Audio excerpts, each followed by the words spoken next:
Hi, Summer. I'm at work and have a big presentation in a little while, so I came up to one of the top floors to do a little preparation in a different space. And it's real beautiful up here. Got quite a view of the city. Let's see, this way. It's the fourth floor, so it goes up pretty far.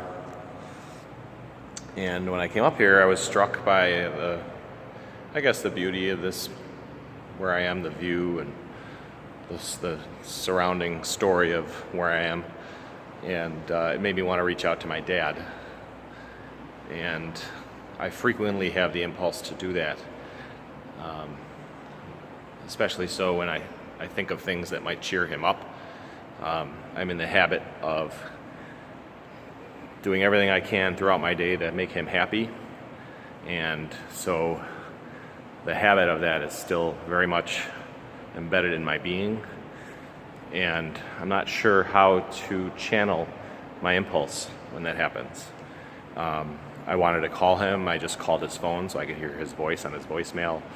I left him a message telling him that I love him.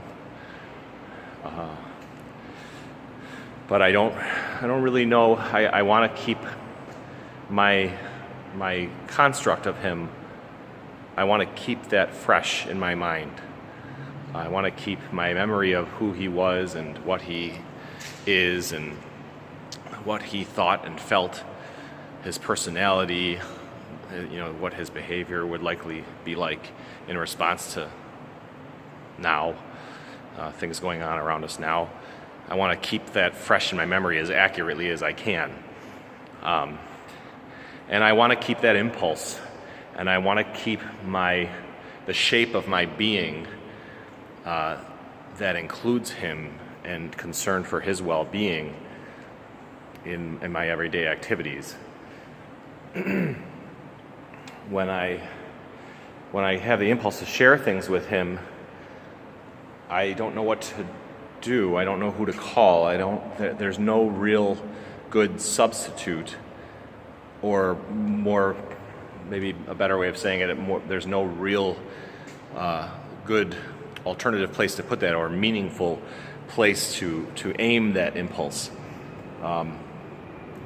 Maybe the closest thing would be my mom, because my dad was always concerned about my mom's well-being, and her well-being was such a priority for him. But that's still removed from the context of his soul, if you will, to some extent. Same thing with my sister. She's a part of my dad, but in a lot of ways they were very different people. And apart from his relationship with her, it's part of his spirit, but not the same as reaching out to him. And so I think that's partly why I'm sending this message to you, because I have a father-daughter relationship. Maybe spiritually, for lack of better words, this is the closest thing to expressing love to my father, is to express love to you. So I love you very much. I love all the time we spend together. I love our conversations. I love your personality. You are great. You are so funny. And you can be hard to please sometimes. And you remind me that we're all human, because as much as you and I get along well, we also get on each other's nerves at times, and never in a real malicious way or anything like that, or probably a better word than malicious, but I think you know what I'm saying. In the end, we really love each other, and there are long stretches of time where you and I experience a lot of harmony, and that is so wonderful. I feel like I'm where I should be when that happens. When I'm succeeding at making you happy, I don't feel like there's really anywhere else in the world that I should be. And you see that a lot in poetry and music, that sentiment. There's a song that we've been listening to lately from the movie Tangled, because we have the soundtrack in our car, and Flynn Rider says something in there like, all those years living in a daydream, all those years living in a blur. When you're here, it's crystal clear, I'm where I'm meant to go. So that's kind of how I feel. about you. So, I love you.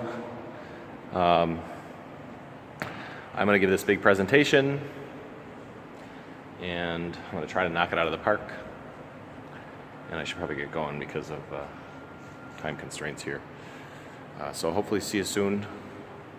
Went to a custody hearing yesterday, or a mediation, and succeeded at getting to see you on Wednesdays. That's wonderful. So now I can break up that 5-day stretch of not seeing you, which I think is good for everybody.